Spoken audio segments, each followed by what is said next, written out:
Vous savez quoi? J'aime bien Assassin's Creed. Ou du moins, j'aimais beaucoup la saga à ses débuts. Durant mon adolescence, j'en étais particulièrement fan, et je demandais toujours l'opus annuel sous le sapin. Cette période magique a duré du premier volet jusqu'à Assassin's Creed 3 en 2012. Après ça, j'ai eu la fameuse overdose que tout le monde a fini par avoir avec la saga. Donc je suis passé à côté de Black Flag, Unity et compagnie, mais c'est un retard que je compte bien rattraper un jour. Et vous connaissez peut-être la suite, après Syndicate le ras-le-bol fut général et Ubisoft prit une petite pause avant de revenir fin 2017 avec Assassin's Creed Origins. Un épisode qui a bousculé les codes en venant implémenter une grosse composante RPG sauce The Witcher 3 à la poule aux œufs d'or d'Ubisoft. J'avais bien aimé les aventures de Bayek. Certes le jeu avait ses longueurs, mais le côté des paysans m'avait vraiment fait suivre l'aventure jusqu'à sa fin. Vient ensuite 2018 avec Assassin's Creed Odyssey. Au début confiant, je me mets à suivre les aventures de Cassandra avec un certain engouement. Puis les heures passent et passent encore et je commence à me lasser sans pour autant voir le bout de l'aventure. Odyssey pour moi c'est le jeu qui en fait trop, beaucoup trop, et c'est pas toujours très intéressant ce qu'il y a à y faire. En découle donc un second ras-le-bol avec la saga qui me fait passer à côté de Valhalla au lancement des consoles de nouvelle génération. Puis les années repassent et voilà qu'arrive Assassin's Creed Mirage. Un jeu développé principalement par le jeune studio Ubisoft Bordeaux et qui se veut comme un préquel de Valhalla, avec une origin story du personnage de Basim. Mais surtout, un retour à l'Assassin's Creed de papa, histoire d'offrir un petit bain nostalgie en attendant le prochain gros volet, Assassin's Creed Red, qui devrait nous faire explorer le Japon des samouraïs. Bref, j'étais à la fois curieux et inquiet pour ce Assassin's Creed Mirage. Finalement j'ai pu y mettre la main et je vous propose donc cette petite review du dernier volet de la saga d'Ubisoft. Une critique qui vous donnera le point de vue d'un vieux fan de la première heure que j'étais.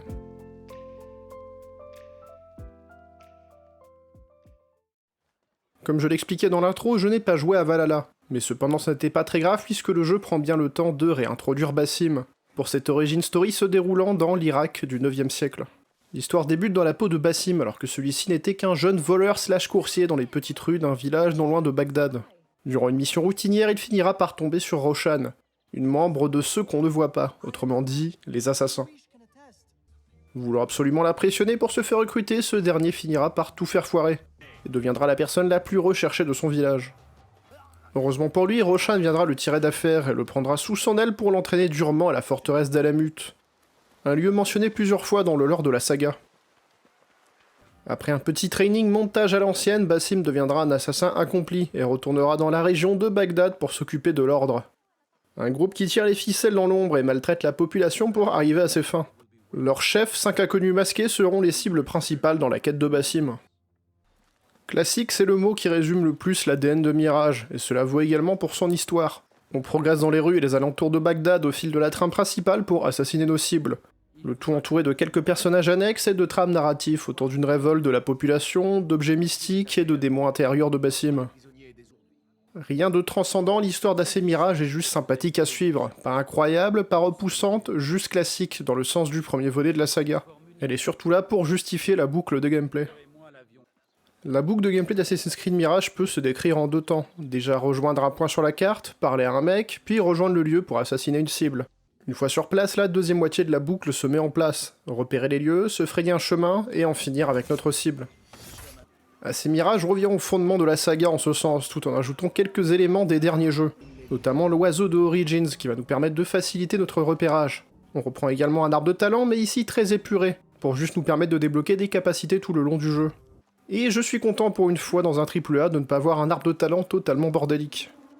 Mirage reprend également des éléments de Assassin's Creed 2, avec notamment la jauge de notoriété qu'il faudra baisser en arrachant des affiches ou en soudoyant des crieurs publics. Et c'est globalement tous les points d'intérêt qui seront dans la lignée des aventures d'Ezio, avec juste quelques petits trucs à collecter ici et là dans les rues de Bagdad. Il n'y a donc pas de camp de bandits et autres joyeusetés. Et c'est globalement ce qui est plaisant avec cet épisode. On revient à du classique avec un jeu qui mise tout sur l'infiltration. Et le côté très plaisant du jeu sera sur le fait de découvrir les diverses forteresses où se cachent les ennemis, et se faufiler dedans.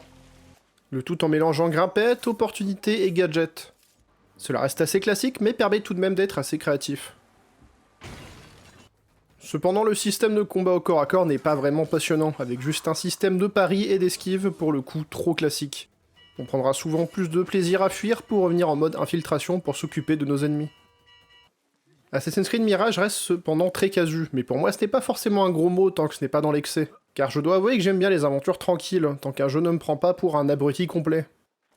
Je me suis retrouvé agréablement surpris à être perdu de temps en temps, j'ai dû trouver mon chemin tout seul et Basim ne m'a pas soufflé la réponse à voix haute après 30 secondes. Et oui, je me rends compte que voir ça comme un soulagement est presque triste en 2023. Mais le paysage des AAA actuel a tellement pris l'habitude de nous prendre pour des enfants en bas âge, que rien que ça, ça fait du bien.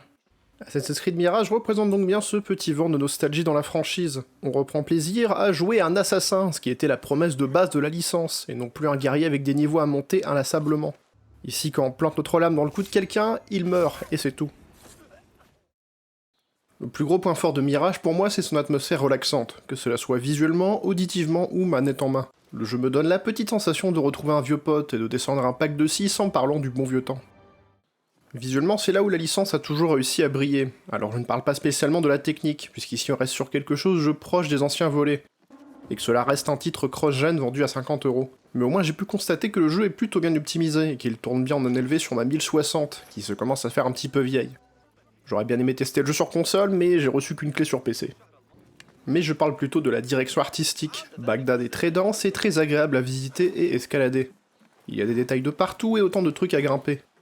J'aime beaucoup notamment le travail qui a été fait sur les intérieurs, pour donner une impression de réalisme et de dépaysement, comme si des gens vivaient vraiment dans ces baraques.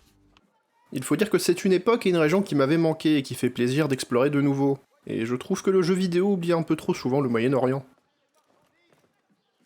J'étais également content de retrouver les petits documents historiques à récupérer pour en apprendre plus sur cette époque, qui montrent toujours que les développeurs de la franchise aiment s'entourer d'historiens pour représenter les lieux. Même si cela est souvent romancé, j'apprécie toujours le visuel d'Assassin's Creed. Auditivement, le jeu est aussi très plaisant, déjà dans son sound design soigné, notamment avec la fameuse lame secrète qu'on prendra toujours plaisir à planter pour entendre ce petit pshing très satisfaisant. Et il en va également pour les bruits de l'eau et du vent qui passe sur les petits champs de blé, très agréable à écouter.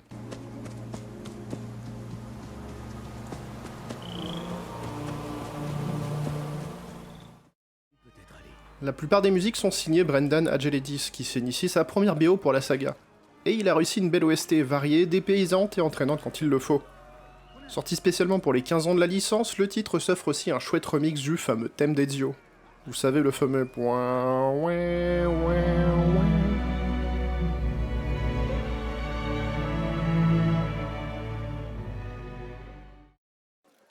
J'ai donc globalement apprécié Assassin's Creed Mirage, c'est un épisode qui revient à l'ancienne formule tout en ajoutant des éléments du dernier épisode. Une sorte de mini best-of de la saga. Ce sera clairement pas un tournant ni un nouveau départ pour cette dernière, mais cela reste un jeu que j'ai pris plaisir à explorer et à terminer. Toujours très classique, avec jamais vraiment rien de transcendant, mais jamais vraiment déplaisant pour autant. Je suis assez curieux de voir sur quel projet Ubisoft Bordeaux ira après cet épisode. Mais je me dis qu'avec son côté remake caché du premier épisode, l'équipe pourrait peut-être se pencher sur un remake du second volet, qui a quand même pris son petit coup de vieux aujourd'hui. Voilà, c'était ma petite review d'Assassin's Creed Mirage, je vous remercie de l'avoir écouté jusqu'au bout. Si ça vous a plu, n'hésitez pas à vous abonner, liker, tout le tatouin, vous connaissez. Si vous arrivez ici par la magie de l'algorithme YouTube, n'hésitez pas à aller voir le reste de mon contenu. J'essaye de parler de jeux vidéo de manière un petit peu construite, et j'espère que ça vous plaira. Sur ce, je vous dis à la prochaine, que ce soit ici ou sur Twitch. En ce moment, je taffe dans l'ombre sur un gros projet vidéo, mon premier format long qui portera sur Hideki Kamiya, le papa de Devil May Cry, Okami, Bayonetta, etc.